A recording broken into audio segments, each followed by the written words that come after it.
Shri Guru Charitra, Chapter 27. Humbling the Pride of the Pandits. This chapter describes how the two vain, glorious Pandits were humbled and had brought upon themselves a curse which turned them into Brahma Rakshasas. Siddhamuni tells Namdharak how Shri Narsimha Saraswati lovingly counselled the Pandits to desist from discussion and arguing, doing vada about the sacred truths of the Vedas in public for gaining personal aggrandizement. And especially a sannyasi like Gurunath himself was not the kind of person who would enter into debate with any on the sacred lore. Their duty was to contemplate on the Vedic and Upanishadic truths in seclusion and solitude.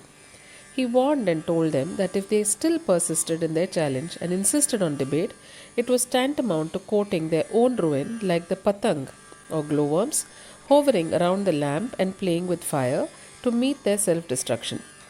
As the Pandits were still unheeding, Shri Narsimha Saraswati decided to humble their pride and punish them. Siddha Yogi then begins to narrate how Gurunath teaches the Pandits a lesson. Shri Narsimha Saraswati beckoned to one of the disciples, asked him to go out into the street and call the man who was just passing by. The man was brought in. The man bowed to Gurunath in all humility, showing great respect and veneration. He was, however, feeling perplexed as he belonged to a low caste and was at a loss to understand why he was called into the august presence of Gurunath.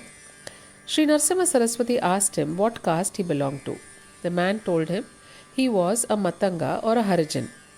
Shri Narsimha Saraswati glanced at him with his look of grace and pouring out his nectarine love. That was enough to metamorphose instantly the Matanga completely. Shri Narsimha Saraswati gave his danda or yogic staff to one of his disciples standing by. He asked him to draw 7 lines, one after the other, on the ground in front of the Matanga. After that, he asked the Matanga to step forward and cross the first line. When the Matanga did so, Gurunath asked him to what caste he belonged. The man replied he belonged to Kirat Vamsa, the hunter caste, and his name was Vanrakha. He then asked him to cross line after line. After the second line was crossed, he asked him again the same question as before.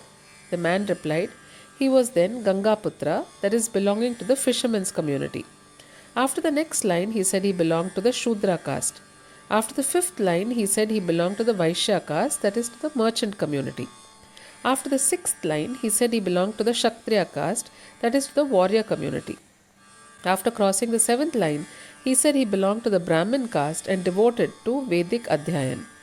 Shri Narsimha Saraswati then gave sacred ash after charging it with mantra to be besmeared all over the body of the Matanga, now turned into Brahmin.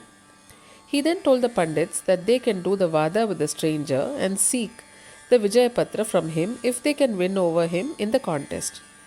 Their pride was humbled witnessing the instantaneous transformation of the low caste Matanga into a Brahmin of high Vedic learning by the mere look of grace from Gurunath.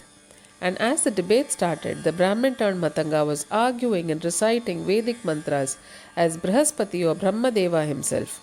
The foolish Pandits' tongues were parched, they were perspiring profusely and their limbs were shaking.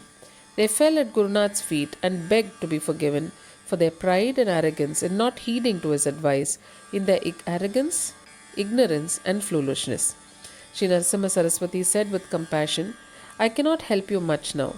By your greedy desire to trade in Vedas, you have drawn the Veda Mata's curse upon yourselves. For a period of 12 years, you will be turned into Brahma Rakshasa, but I bless that you will be released from the curse then, as you will happen to hear the recital of Narayana Sukta from a pious Brahmin, and then you will turn into Brahmins again. He asked them to go to Sangam and take their bath. The Pandits fell down dead the same day. Thus ends the 27th chapter of Shri Guru Charitra, describing the humbling of the pride of the Pandits.